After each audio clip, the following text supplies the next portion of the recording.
Para pemirsa, selamat datang pada program kami Presiden Executive Club, sebuah ajang untuk bincang-bincang, berbagi pendapat demi untuk kemajuan bangsa kita bersama. Kali ini sangat berbahagia, saya ditemani Pak Darmono akan berdialog dengan Pak Mulyaman Hadad. Tidak asing bagi kita semuanya. Dulu dia pernah berkiprah di Bank Indonesia, kemudian pernah juga menjadi ketua OJK dan sekarang duta besar di Swiss. Jadi tiga posisi ini dua-duanya berkaitan dengan bagaimana mengendalikan putaran uang baik di Bank Indonesia, baik OJK maupun di Swiss. Oleh karena itu kami ingin dengarkan bagaimana menurut Pak Mulyaman dengan pengalaman dan penglihatan yang tajam melihat pusaran uang dunia ini di era pandemi. Tentu kami berharap bahwa pelajaran apa, informasi apa yang bisa didapatkan bagi pemirsa Indonesia. Nanti saya juga ingin sedikit bertanya bagaimana pengalaman misalnya Merkel di Jerman yang sangat fenomenal sebagai seorang Perdana Menteri sekian belas tahun dan dikenal sebagai wanita yang berprestasi, kerja keras, tapi sekaligus juga berintegritas dan jujur. Nah, ini kelihatannya agak fenomenal mahal di Indonesia. Orang masuk politik itu betul-betul untuk mengabdi, dirinya diwakafkan untuk bangsanya dan negaranya, kira-kira begitu. Pak Darmono mau mulai dulu pengantar sebelum saya lanjutkan ke Pak Mulyaman. Ya, boleh juga Pak Mulyaman, terima kasih sekali ini waktunya. Jadi saya melihat Bapak ini satu figur yang unik dengan pengalaman semua dan tadi dikatakan Mas Komar di pusaran uang dunia. Nah, saya juga ingin belajar sebetulnya Switzerland misalnya itu dengan Singapura. Ini kan ada kesamaan Pak. Jadi negara kecil di Eropa sedangkan Singapura negara kecil di Asia Tenggara. Tapi dua-dua pegang peranan penting. Nah, dari sana itu Indonesia bisa belajar apa Pak? Untuk bisa misalnya Indonesia yang 17.000 pulau ini punya 100 Singapura kecil lah gitu Pak di tiap-tiap pulau gitu Pak. Dengan mungkin otonomi sendiri masalah keuangan. Nah, itu memungkinkan tidak gitu. Ini hanya brainstorming Pak supaya di Republik ini kita juga start berpikir yang out of the box menghadapi pandemi dan defisit yang membesar ini Pak. Terus kita kan harus ada satu inovasi Pak dalam bidang keuangan ini sehingga Indonesia kalau racing Pak ini F45 itu Formula One misalnya Pak ya, itu kan ini di tikungan Pak. Kalau mau nyalip negara besar saat ini kan Indonesia Pak, tapi tanpa inovasi keuangan yang extraordinary mungkin kan agak sulit nih Pak. Nah, perlu keberanian, perlu pengalaman. Inilah kira-kira Mas Komar yang saya ingin tanyakan beliau. Silakan Pak Dubes. Terima kasih Pak Darmono dan Prof. Komar atas kesempatan yang sangat berharga ini. Saya sudah 3 tahun di Switzerland. Switzerland negara kecil tetapi memiliki income per kapita yang tinggi sekali, termasuk salah satu yang tinggi di dunia. Jadi hampir 90.000 US dollar per kapita, tinggi sekali. Pasarnya kecil, penduduknya hanya 8 juta orang. Artinya dia punya daya beli luar biasa, dan daya beli ini tentu saja tidak hanya untuk kepentingan dalam negeri, karena pasar dalam negerinya kecil sekali. Daya beli ini tentu saja dia mencari tempat ke banyak tempat di luar negara, artinya di luar Switzerland. Daya beli yang besar inilah yang kemudian banyak dimanfaatkan oleh siapapun untuk istilahnya berusaha menerima daya beli yang besar itu. Itulah yang kemudian kita coba manfaatkan agar sebagian daya beli itu bisa kita manfaatkan. Ketika saya pamit kepada Pak Presiden Jokowi 3 tahun yang lalu, Kemudian dipesankan betul bahwa tugas seorang duta besar itu selain mencoba memanfaatkan daya beli yang besar untuk kemudian diinvestasikan di Indonesia, juga membuka pasar agar akses kepada perdagangan internasional terutama untuk produk-produk kita bisa terjamin. Dua hal itu yang sangat berkesan di benak saya, sehingga di dalam menjalankan tugas di Switzerland itu fokus utama adalah pada dua hal yang menjadi objek utama, karena saya kira seperti tadi Pak Darmono katakan, kita punya persoalan di neraca pembayaran kita.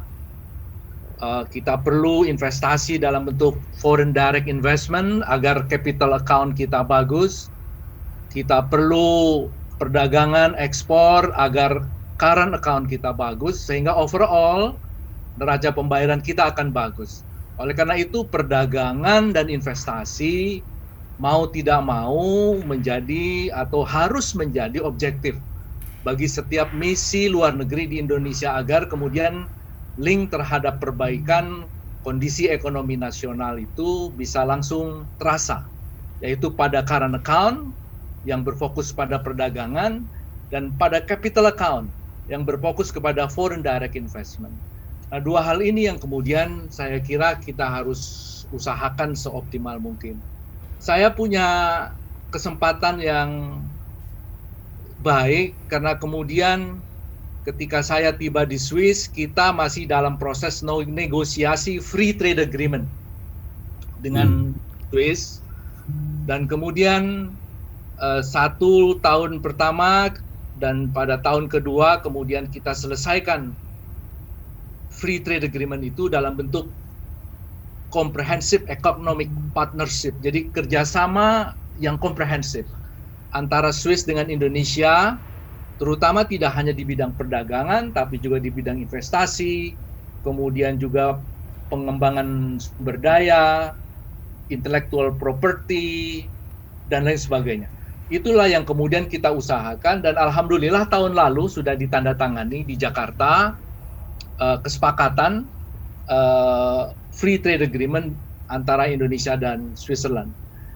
Nah, saya pikir ini satu steps yang harus kita optimalkan seoptimal mungkin untuk memperbaiki kondisi ekonomi kita, karena tadi saya katakan ini terkait dengan defisit yang kita alami, dan saya kira juga terkait dengan upaya kita untuk kita bisa recover di tengah pandemik yang menurut saya masih akan sangat terasa dampaknya tahun ini. Ya, walaupun banyak pihak mengatakan tahun ini mungkin sudah waktunya kita recover, tapi saya melihat tantangannya masih cukup besar, terutama kita saksikan di awal-awal bulan pada tahun 2021 ini, ketika kemudian dinamika terjadi, terutama terkait dengan penanganan COVID dan juga upaya-upaya pemulihan ekonomi. Alhamdulillah, kemudian ratifikasi sudah berjalan, dan kemudian saat ini free trade agreement kita di-challenge oleh mereka yang menamakan kelompok pendukung anti kelapa sawit ya di Switzerland. Dan mereka kemudian berhasil mengumpulkan 50.000 tanda tangan untuk meminta dilakukannya referendum oleh seluruh rakyat Swiss terhadap perjanjian free trade agreement dengan Indonesia yang menyertakan komitmen Swiss bersedia mengimpor sawit. Nah, ini menarik, saya kira kemudian menjadi tantangan bagi kita dan juga mungkin bagi para produsen sawit di Indonesia, karena tidak hanya di Swiss sebetulnya, tapi di Uni Eropa pada umumnya kelompok-kelompok NGO atau mereka-mereka yang peduli dengan lingkungan selalu saja berkampanye bahwa produksi sawit dimanapun itu, baik di Indonesia, di Malaysia, di Kolombia, di Kamerun, selalu mengenyampingkan isu-isu lingkungan yang sebetulnya sudah kita bantah, dan pemerintah pun dengan komitmennya yang tulus saya kira sudah mengeluarkan berbagai macam respon kebijakan terkait dengan sawit ini. Oke, Pak Dubes, sampai di sini, Mas Dar silahkan untuk mengejar sama-sama pengusaha pedagang, jadi sama ini intuisinya. Bagaimana tuh meresponi penjelasan tadi? Ya, jadi sangat menarik apa yang dikatakan Pak Dubes mengenai income per kapita yang tinggi tadi ya, $95.000 tadi. Bagaimana kita bisa copy paste gitu Pak, keadaan di Switzerland ini. Kenapa bisa begitu besar Pak, negara kecil begini? Apakah karena kepastian hukum? Apa karena keamanan yang terjamin untuk orang menanamkan modal atau taruh uangnya di bank-bank di Swiss? Apa ini Pak yang kita bisa pelajari dari sana? Itu satu hal Pak, sebab mirip sekali dengan Singapura saya katakan tadi. Terus kedua juga masalah kelapa sawit ini Pak. Ini kan satu hal yang sebetulnya umum lah, dari dulu selalu ada perlawanan terhadap masuknya barang-barang Indonesia di pasar internasional yang bisa mengganggu eksistensi daripada produk-produk yang ada. Jadi masalah ini saya ingin tahu juga bagaimana cara manuver yang tepat Pak. Sebab sebetulnya kalau defense itu paling baik adalah menyerang kan Pak. Ya, the best defense is attack ya Pak ya. Nah, kita sebaliknya selalu defensif. Apa enggak ada juga yang bisa attack, di mana barang-barang yang masuk ke Indonesia pun mungkin juga banyak hal-hal yang merusak lingkungan juga. Nah, ini hanya pendapat saya secara umumnya saja Pak. Iya, silakan Pak Dubes. Terima kasih Pak. Swiss itu sebetulnya to some extent ada beberapa hal kemiripan dengan Indonesia. Ya tentu saja perbedaannya banyak. Tapi yang saya kira mirip itu salah satunya adalah prinsip Bhinneka Tunggal Ika. Ya, artinya seperti diketahui Swiss itu terdiri dari beberapa bagian. Kalau dia berbatasan dengan Jerman, dia berbahasa Jerman. Kalau dia berbatasan dengan Prancis, dia berbahasa Prancis. Kalau dia berbatasan dengan Itali, dia berbahasa Itali. Dan kemudian ini tidak lepas dari latar belakang pengaruh sejarah, ya, dinamika, tarik ulur antar suku, agama dan lain sebagainya. Dan ini sudah berlangsung 400 tahun, sejak 400 tahun yang lalu. Nah, kemudian bagaimana dia menyatukan diri sebagai bangsa Swiss ini menurut saya bukan sesuatu yang mudah. Ini perjalanan yang cukup panjang. Sehingga kemudian walaupun tidak ada kesepakatan satu bahasa nasional, sebab ada 4 bahasa nasional yang disepakati, tapi kemudian kesepakatan untuk terhadap 4 bahasa nasional ini menurut saya sudah menjadi satu kemajuan. Nah, artinya mereka bersepakat untuk mengikatkan diri menjadi satu bangsa Swiss ya, yang kemudian berusaha untuk menjadi netral dalam berbagai macam sikap di dalam berbagai macam fora internasional. Kemudian ciri lain yang saya kira juga mirip ya, karena masih mayoritas para pengusahanya itu lebih banyak UKM sebetulnya. UKM untuk ukuran Swiss.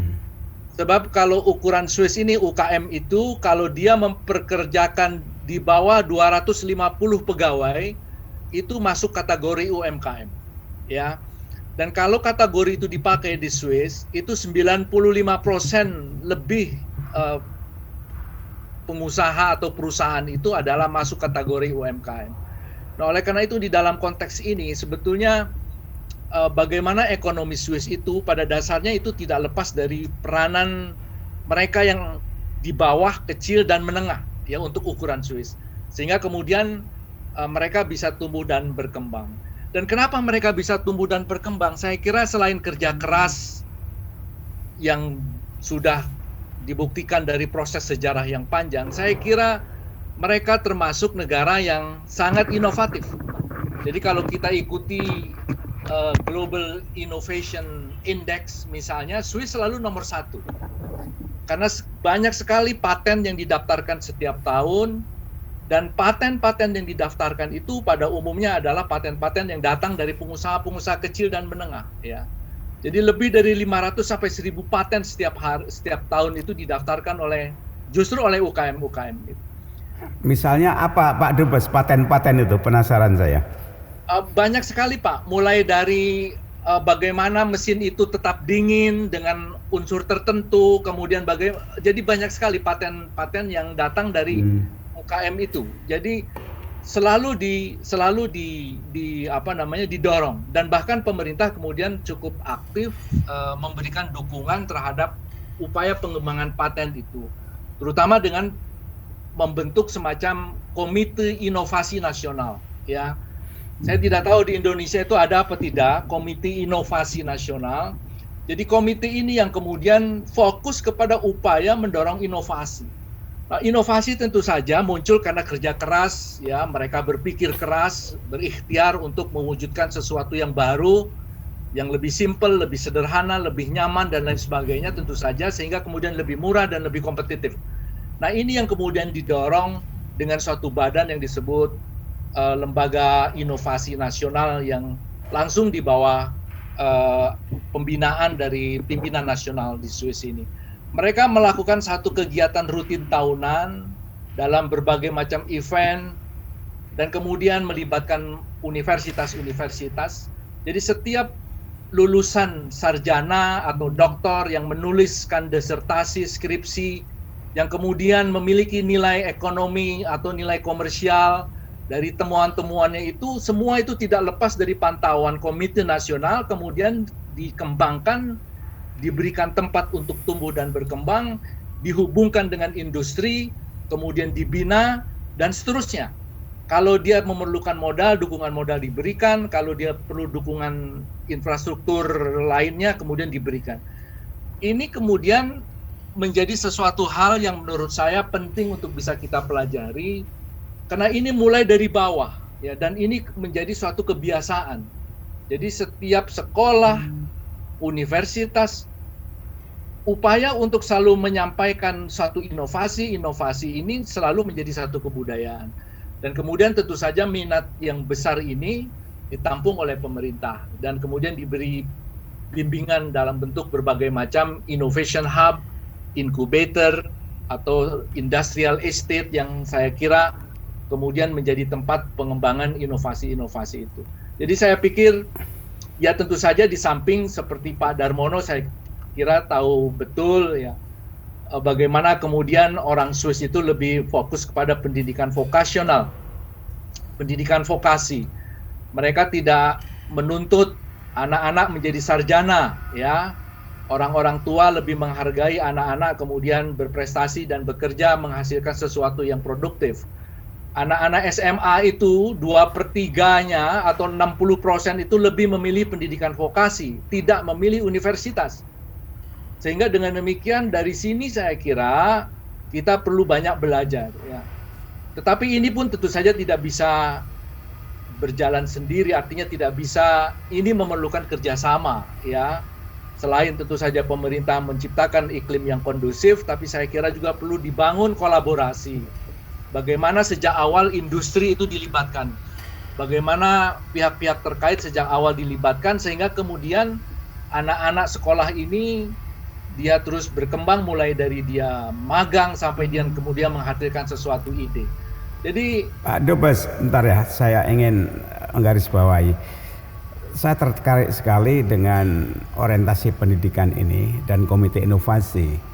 Belakangan ini pemerintah kan mengkritik bahwa dana riset itu terbagi-bagi ke berbagai departemen, tapi kemudian tidak menghasilkan outcome yang kita bayangkan dan tidak ada agenda jangka panjang. Sebagian bahkan hanya berupa kertas yang numpuk itu di ujung kantor itu. Nah, kemudian lagi di Indonesia ini mestinya kan bisa belajar komparasi, inspirasi dari Switzerland. Ini menarik sekali ceritanya.